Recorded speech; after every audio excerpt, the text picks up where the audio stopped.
Hey, this is Danielle over at DIYDanielle.com, and today we're going to talk about installing these wooden grain puzzle mat pieces. They are 2 by 2, 2 feet by 2 feet, and they're used for flooring. They're not really intended for your whole floor, but I don't see why you couldn't use that if you didn't like your flooring you have. It's pretty temporary, it's cheap, it's easy to install. You can do it yourself, but let's see how it goes, and I'll show you the install process, and I'll try to do a check in 6 months or so and tell you what it looks like after that. This is my therapy office. I work with kids and adults, but I work with kids and animals as well. So yeah, we might beat up on this, but I can replace these pieces fairly inexpensively, which is really perfect for what I need. So let's get started. Hey, this is Danielle over at DIYDanielle.com. Before we get started, hit subscribe and make sure to visit my blog if you're looking for a list of supplies, or check out the description below.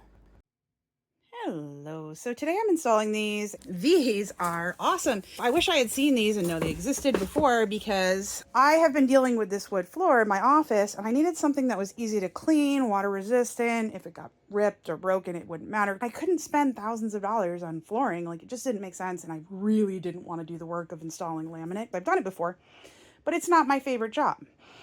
And I know it's time consuming, and this, yeah. This was a great option. I think 4 packages of these ended up being not very much money, and the amount of work it is to install is almost zero. I'm sweeping things out of the way, and then I'm moving stuff around as I go. I'm just trying to get these done as quick as possible, but I'm loving them. I did price out a couple different brands. There was some cheaper options, but what I liked about this one was that it was a little bit thicker, and I figured I would want the extra cushion here. Because this is the original floor, some of the nails will occasionally pop up, and I don't want people getting hurt on them. So hopefully this will buffer against that. So I'm going to do this. You can see my floor now, and I will show you what it looks like after. As far as I've found so far, each piece actually has the side pieces connected, which is really nice, because if you need them, they're there. But you probably aren't going to use them all if you have a big enough floor. So I am actually removing quite a few of these. That sort of thing. So all you do is just push it right in. It's so easy. Oh, it's so happy. Very excited about this. And again, like, when you're putting them in, just make sure you're doing them in the right order, because there is a grain here. And so for this one, because I want it to go here, I'm going to pull off this side and pop this over here. And I will say, I don't know what would happen if moisture got trapped underneath here, but if something spilled, I can just pull one of these panels up, clean underneath it, and put it right back, which is huge. Because if you had laminate floors, you couldn't do that. For this last piece, one of the problems I'm having is that we do not have the exact width of this space. So you can see this is clearly not going to work, but what I'm going to do is cut it down to size, and you'll see that this fits pretty snugly up against here. I didn't cut it quite to the right size, and that is because I messed up, but I want to make sure that my panels are slid all the way to the left before I cut any more. So I gave myself a little bit of leeway, because you can always take more off. You can't put it back. So I wanted to make sure it was right, but it actually looks really good snug up against the wall.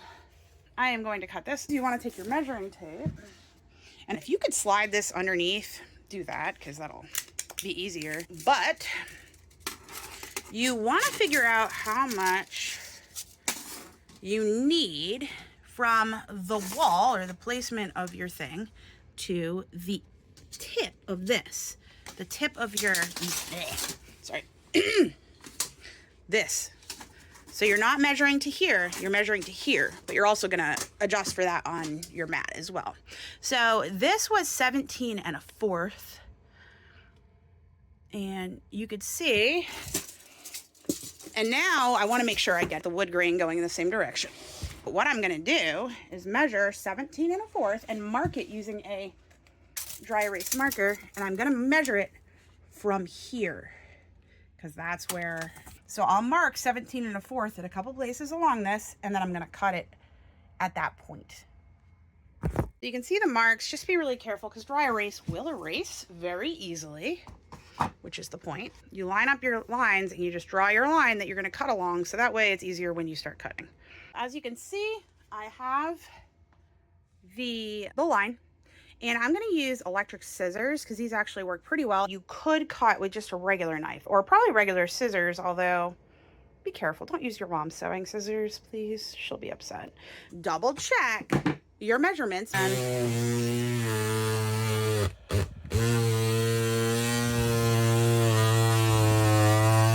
I'm going to just toss that over there and go ahead and line it up.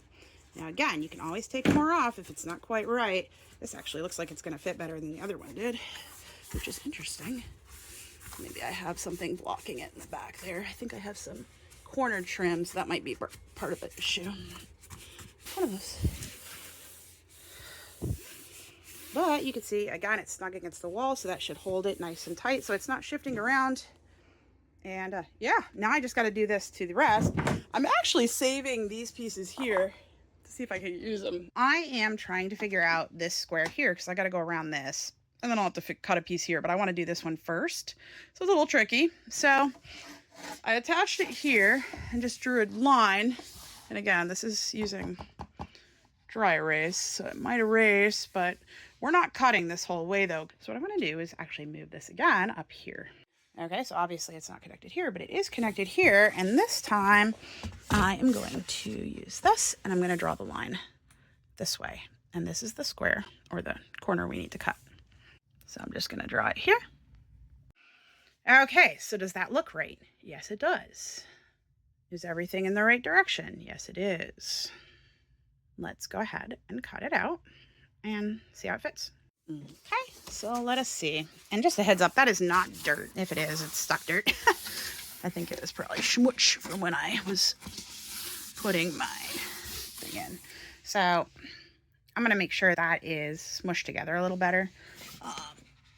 But I think overall this works well. There we go. I want to cut one here. So yeah, but I'm going to need one piece for here that's obviously cut quite a bit.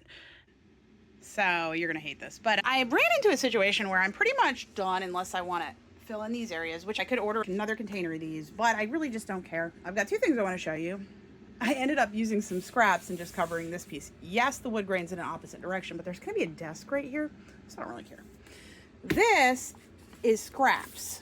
And so the reason I did it this way, the reason I did this is because I could make a little extra from, instead of using these. But what I'm going to do, I'm going to need those from there. So I'm just going to swap these back out and then finish these with these. Now I will say that anything I've put stuff on that was remotely heavy does leave a little indent. Let me show you once it's all finished and I got all the furniture back. And yeah. Okay, so this is it. Obviously, I'm still working. I need to put in my desk and stuff, and what's sturdy and not. But we'll probably have to pull out a mop and sweep it pretty frequently, but that's fine. Kind of nothing's different than it was before. But I love how it looks. And man, I think this cost me $120 altogether. So perfect. Thanks so much for watching. Let me know if you have any questions or comments. You can visit my blog, DIYDanielle.com, for more information about this project. Take care.